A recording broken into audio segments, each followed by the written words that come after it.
Welcome to Bike Ride Reviews. I'm your host Scott, and today I'm reviewing an e-bike for all you adrenaline junkies, the Heybike Hero.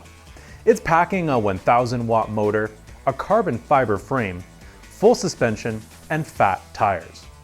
Heybike says this beast is destined to shatter boundaries, spearhead the group, and turn the impossible into reality. Some pretty serious claims. I'll kick off this review with some info about Heybike. Follow that up with the bike's headline, pros, and cons, and then explore the Hero's build specifications in detail to see if it really is the ultimate all-terrain bike. So let's get started. Heybike is a Chinese e-bike company, founded in 2021.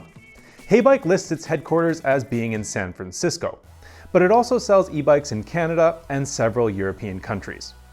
Heybike currently offers 8 models, including fat tire e-bikes for on and off-road, electric folders, a commuter, and a cargo bike. Bike Ride has review pages for every model in the Heybike lineup, so be sure to check those out on bikeride.com via the links in the description below.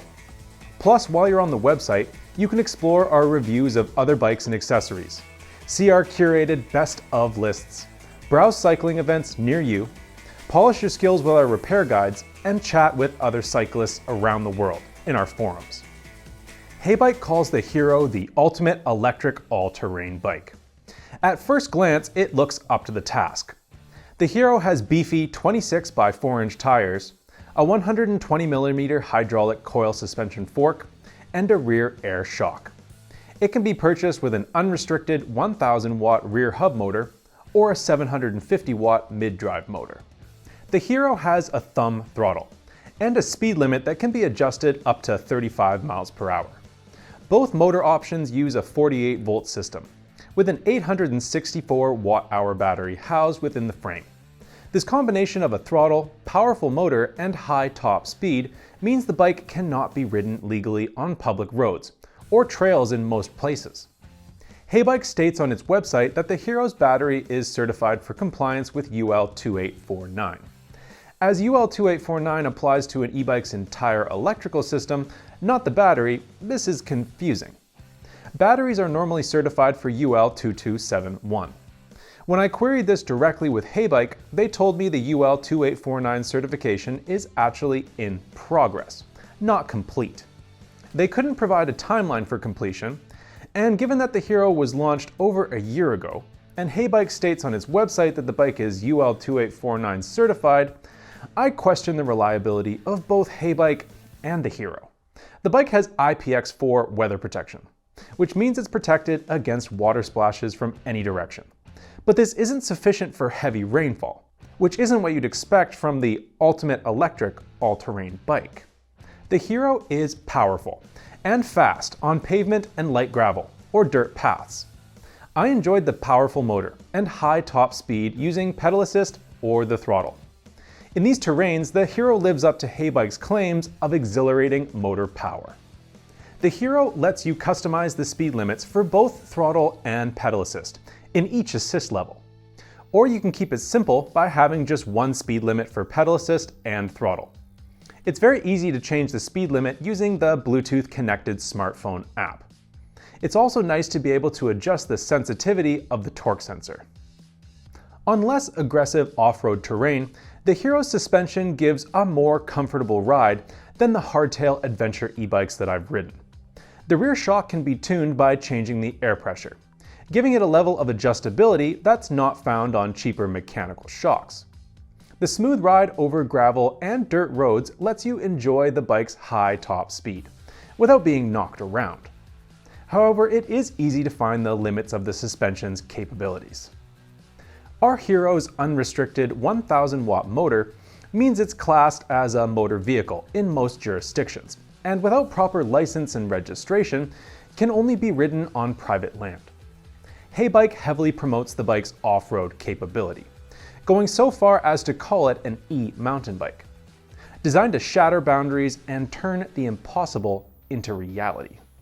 Several design flaws in the Hero prevent it from being ridden safely on rough off-road trails, let alone conquering impossible terrain. The Hero's unbranded hydraulic coil suspension fork lacks the adjustability of an air fork, and it offers no rebound adjustment. The air pressure in the rear air shock can be adjusted using a shock pump, but it also lacks rebound adjustment. Being able to alter suspension rebound is critical when riding challenging terrains. Standard obstacles such as heavy double track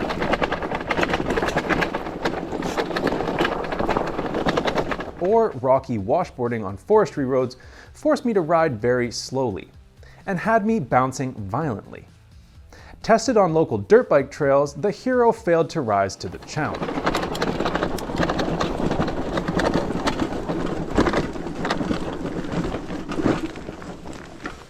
Also, the carbon frame suffers from significant lateral flex around the bottom bracket and the rear suspension linkage. This flex is abundantly obvious if you shake the bike side to side, especially when pedaling hard and moving at high speeds. The bike shakes at high speeds, as well as on descents, as the rear wheel and the frame shudder and move around over loose terrain and rocks. This extreme flex made me less confident, and I worried about the frame's durability. When I asked Heybike about this lateral flex, they said that it was due to their innovative carbon frame design, and that it's normal for the frame to exhibit some deformation, especially at higher speeds. Well, I haven't experienced this kind of deformation on high-end carbon mountain bikes, even at high speeds, through corners, and over jumps. The combination of a cheap suspension fork and flexible frame caused the bike to feel loose and squirmy on descents. Climbs are no better, as the harsh non-adjustable suspension rebound on both ends results in a bumpy ride. The lack of suspension compliance causes the rear tire to easily break traction and spin out, so you lose forward momentum. Anyone buying the Hero in hopes of it performing like an e-mountain bike or dirt bike will be sorely disappointed. In short, if Heybike thinks the Hero can turn the impossible into reality, they need a reality check. Quality control seems to be a big problem for Heybike, with components and other aspects of the Hero failing to perform as they should. Firstly, our test bike arrived with a bent derailleur hanger. Heybike was unable to supply a replacement and suggested I find a local shop to straighten the hanger. The second issue was a loud clunking sound from inside the frame when the bike was bumped or shaken.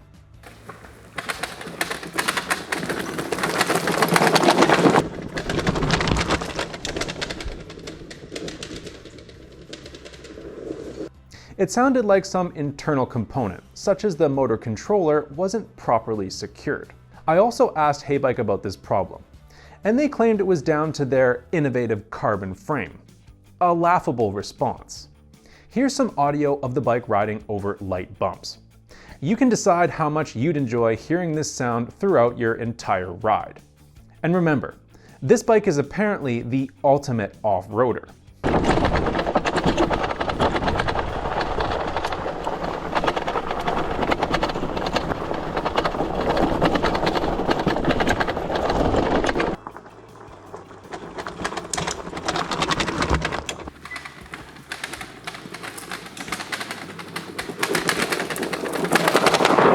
Alongside this was a steady chain slap from the drivetrain, since the Alivio derailleur lacks a clutch.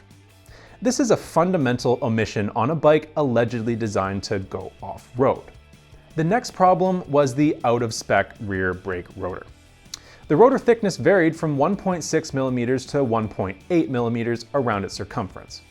This resulted in pulsing pressure at the brake lever that made it impossible to modulate the rear brake properly,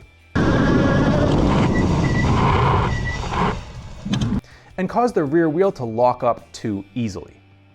Heybike stated they would replace this if a customer contacted them within 30 days of purchase. But better attention to quality control would prevent problems like this in the first place. The frame flex I mentioned earlier caused a worrying speed shimmy. It could also be felt on descents. Ooh, this doesn't feel good on those impacts. In climbs and during heavy pedaling or high-speed riding, as the rear wheel caused the frame to sway back and forth. This is not what I want from any e-bike. let alone one that costs as much as the Hero. Again, Heybike claims that this is totally normal. Personally, I'm not used to my e-mountain bike feeling like a wet noodle. The Hero's design and motor output restrict it from being ridden on public roads, or even being bought in many regions. The bike's power and speed mean that without a license and registration, it can only be ridden on private land. And with its beefy appearance, high motor power, and high speed, the Hero is likely to attract unwanted attention from law enforcement in many areas. Clearly, the Hero is intended to be an off-road bike, and Heybike makes some bold claims about its capabilities, which have been firmly contradicted by the results of our testing. Now let's take a deeper look at the bike to learn more. The Hero is a full suspension bike with a 120mm hydraulic coil fork and a Horst-Link rear suspension with an air shock. The fork has adjustable preload and lockout. The shock's air pressure can be tuned, but it doesn't have rebound adjustment. The shock arrives set to 99.5 psi, and I reduced it to 92.5 psi to achieve an approximate 30% sag with my 175-pound weight. The Hero has a step-through frame, and it comes in only one size. Heybike says the Hero fits riders from 5'3" to 6'6", which seems extreme, and about as likely as the bike's capacity for any terrain. The riding position is going to vary from slightly bent and athletic to straight-backed, depending on your height. I was fairly straight-backed at 6 feet tall. The Hero is available with a 1,000-watt, 100-Nm rear hub motor, like our test bike has, or with a 750-watt, 160-Nm mid-drive motor. A torque sensor detects rider input, and the Heybike app provides the option to adjust its sensitivity along a 4-step sliding scale. The bike also has a thumb-style throttle, which can be unlocked to power the bike up to 35 miles per hour. The throttle's max speed and speed limits in each pedal assist level can be adjusted in the app. Both motor options are powered by an 864 watt-hour battery that sits in the down tube and is secured with a keyed lock.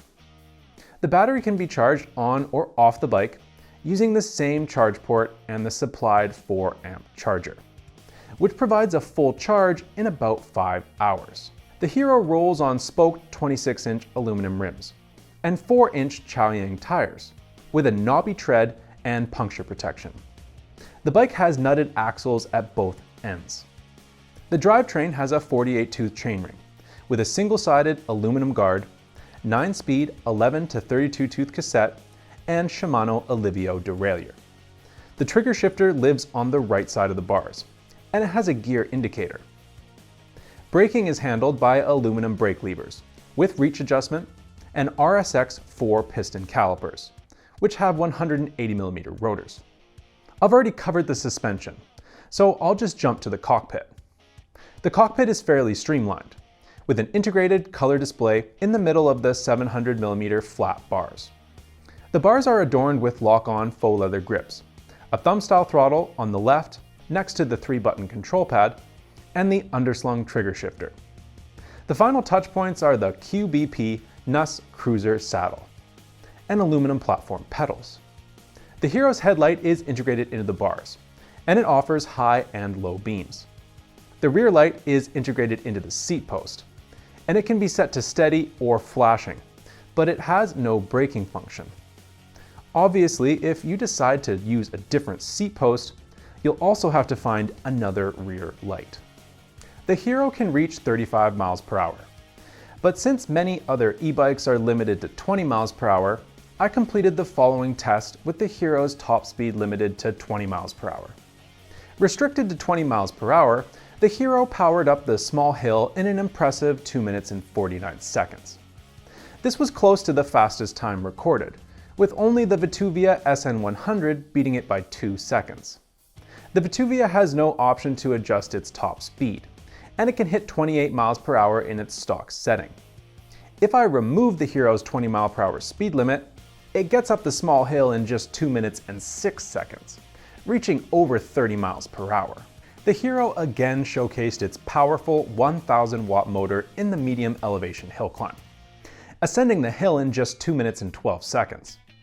This puts the Hero ahead of all the comparison bikes, and it backs up Heybike's claims that the Hero is powerful and fast, at least on smooth pavement, where it doesn't lose traction. In the 0 to 20 test, the Hero again proved dominant, needing just 6 seconds to hit 20 miles per hour using pedal assist and 9 seconds using throttle.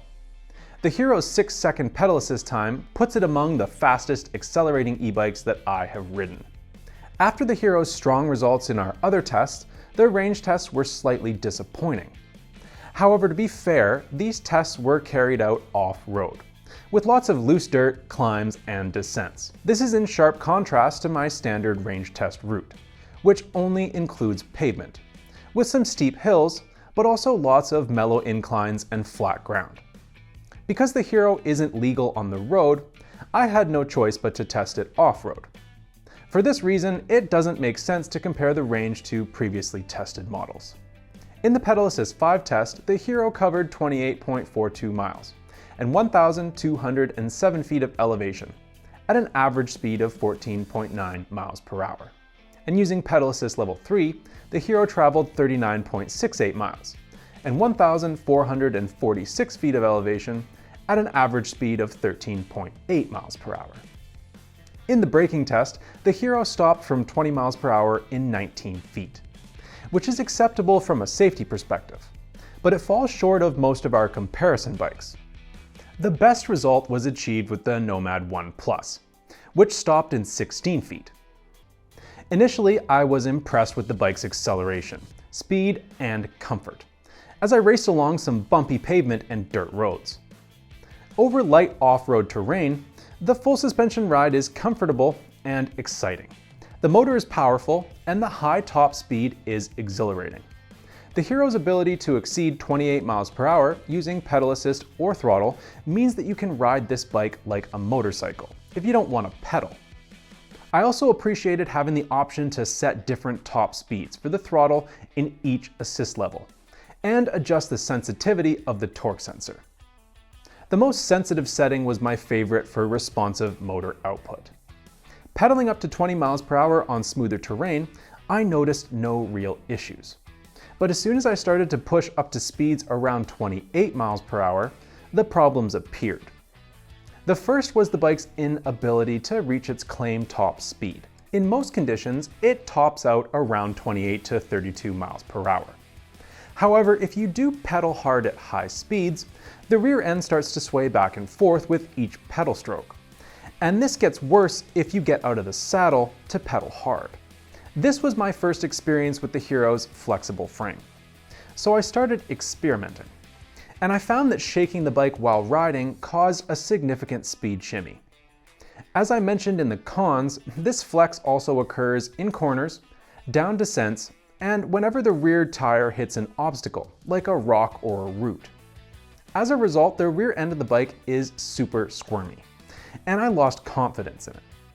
When I started braking from these high speeds, I encountered an inconsistent feel from the rear brake. It was nearly impossible to brake smoothly, and the rear wheel would alternate between locking up and releasing as the wheel rotated. As I mentioned in the cons, that's when I measured the rotor, and I found it was out of spec. This erratic rear braking behavior further compromised the bike's capacity for descents. There's nothing worse than a squirrely rear end that also suffers from such unreliable braking. Further exploration of aggressive trails only produced more frustration, in the form of a loud clunking noise coming from the inside of the frame, and some woeful chain slap, making for an annoyingly noisy ride over bumpy terrain. The suspension was no better. Though it was smooth and comfortable over gentle terrain, such as smoother dirt and gravel roads, the ride soon deteriorated when I encountered washboarding, where the basic suspension fork sent the impacts straight to my arms. The rear shock, when it was adjusted for rider weight, is significantly more plush than the fork, but it's harsh. The non-adjustable rebound causes the bike to buck and lose traction. I got only about a mile down a rocky double-track dirt bike trail before I'd had enough of it. Steep climbs over loose rocky terrain produced yet more disappointment. I expected the motor's 1000 watt of power and 100 newton meters of torque to make climbs easy. But thanks to that clumsy suspension, the rear wheel just couldn't maintain traction over the rocks and roots. The bike's loss of traction killed my momentum, and the motor soon cut out as it reached the limits of its torque. Perhaps I could make these steep climbs with better gearing, but it would require lots of effort on the pedals and careful navigation around the bumps just to maintain traction. I enjoyed some aspects of the Hero's performance. Over shallower inclines, the bike did just fine. And I liked using the power to climb hills where the terrain wasn't loose and rocky. It also dealt well with rougher terrain than the hardtail e-bikes I've ridden in the past, but it fell far short of Heybike's lofty claims. If you plan to ride on less aggressive terrain and you want the comfort a full suspension provides over light bumps and dips, the Hero might meet your needs. But it's not truly all-terrain capable in the ways that Heybike states. The Hero's display is integrated into the center of the handlebars. The color LCD screen is easy to read, and it presents a 5-bar battery meter, pedal assist level, speedometer, odometer, and icons for Bluetooth, brake, headlight high and low beam, walk mode, and a malfunction warning. The 3-button control pad has controls for power, plus, and minus. You can also access advanced controls via the Heybike app on your phone. The user manual explains the functions of the control pad and the advanced menu options, so I won't detail them here. You can find the information on page 18 of the user manual, which I've linked in the description below the video. I will, however, cover 2 features, if only because Heybike doesn't mention them in the manual. The first is the option to change the display's info section by pressing the power button 3 times in a row. The second is the headlight's high and low beam function. The headlight is turned on by long pressing the plus button. When the headlight is on, press the power button once to switch between high and low beam. The light icon will change correspondingly. The Heybike app has a fairly good UI, and it's easy to set up. The bike automatically connects to Bluetooth, so you just need to enable Bluetooth on your phone, open the app, and click Register. The main page lets you power the bike on and off, view basic info like odometer and battery level, and configure pedal assist levels as a 0 to 3 level or a 1 to 5 level. After entering the settings and going into the personalization option, you can adjust the top speed to a maximum of 35 miles per hour. You can also set a speed limit for each pedal assist level and elect to have the throttle limited by the pedal assist level. The last setting on this page lets you choose from 4 levels of pedal assist sensitivity. I liked the option to set custom speed limits and adjust the pedal assist sensitivity, which I kept at its most sensitive setting, level 4. The app also offers navigation functions, achievements, and a store locator for finding your closest authorized dealer or service center. Overall, the app is fairly functional, although the options are limited. While I had some fun testing the Hero, I was sorely disappointed with the quality control problems, the suspect engineering, and poor off-road performance. This is a powerful e-bike, with a higher top speed than many others that I've tested. The acceleration and speed are great fun over the right terrain, and the full suspension ride was smooth and comfortable on light off-road terrain and pavement. Unfortunately, the bike is not street legal, so it can only be used on private land. On rougher off-road terrains, the Hero's performance fell far short of Heybike's claims. Issues like the frame flex, poor quality control, and the pathetic off-road capability left me disappointed. Considering its price tag of $2,500 US at the time of this review, I'd be frustrated if I had been expecting this bike to replace my mountain bike. Some simple upgrades such as an air fork and a derailleur with a clutch would make the bike much more effective and enjoyable to ride. But issues like the horrible clunk from inside the frame and the significant lateral flex have no place on a bike that's intended for high speeds and aggressive off-road terrain. If you don't intend to max out the Hero's speed or its off-road ability, then perhaps you could find it adequate. However, the issues with quality control are worrying, and Heybike's responses to my questions were disappointing. Oh, and by the way, I finally decided that I couldn't tolerate that clunking noise anymore. After removing the cover plate, I found exactly what I suspected was the problem. The motor controller wasn't secured in place. It was just loose and banging around on what Heybike calls the ultimate all-terrain bike. I was worried that I was being too hard on the Hero, so I took it out for another ride off-road. By the end of a good trail, my assessment was solidified. At best, the Hero is meh. I wish that Heybike had ditched the carbon construction, gone with a slimmer aluminum frame, and spent the money on things like better suspension and drivetrain components. There's no doubt in my mind, the Heybike Hero gets 2 solid thumbs down. So what do you think of the Hero's performance and problems? Would these prevent you from buying the bike? Or are you willing to accept some strange noises for a high-powered motor and the ability to do more than 28 miles per hour? Let me know in the comments what you think. And if you already own the Hero, I'd love to hear about your experience. I'm interested in learning how actual owners feel about this bike's performance and durability. That's all for today. If you enjoyed this review, consider leaving me a thumbs up to let me know. And how about checking out bikeride.com? We got lots of other bike reviews, as well as our search tools and the best bike lists to help you find your perfect ride. Find local cycling events near you, plus you can brush up on maintenance with our repair guides and chat with other cyclists in our interactive forums. Thanks for watching, and I'll see you soon with another review.